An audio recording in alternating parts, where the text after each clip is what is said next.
System पर दबाव पड़ सकता है। इसी को रोकने के लिए राज्य में कई जगहों पर चेकपोस्ट और निगरानी तंत्र को मजबूत किया गया है, खासकर सीमावर्ती जिलों में।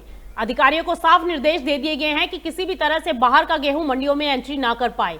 और ये कदम इसलिए भी जरूरी माना जा रहा है क्योंकि पंजाब देश का प्रमुख गेहूं उत्पादक राज्य है और यहाँ की एमएसपी आधारित खरीद प्रणाली किसानों की आय का सबसे बड़ा आधार है। रिपोर्ट के मुताबिक यह कार्रवाई उस रिसाइकलिंग खेल को रोकने के लिए की जा रही है जिसमें व्यापारी कम दाम पर खरीदा गया गेहूं एमएसपी पर बेचकर मुनाफा कमाते हैं। अगर ऐसा जारी रहता है तो असली किसानों को नुकसान होता है और सरकारी खजाने पर इसका बोझ बढ़ता है और एमएसपी सिस्टम की विश्वसनीयता पर भी सवाल खड़े होते हैं। यही वजह है कि अब प्रशासन पूरी तरह से अलर्ट मोड में है। पुलिस और फूड सप्लाई विभाग मिलकर निगरानी कर रहे हैं और नियम तोड़ने वालों पर सख्त कार्रवाई की चेतावनी भी दी गई है।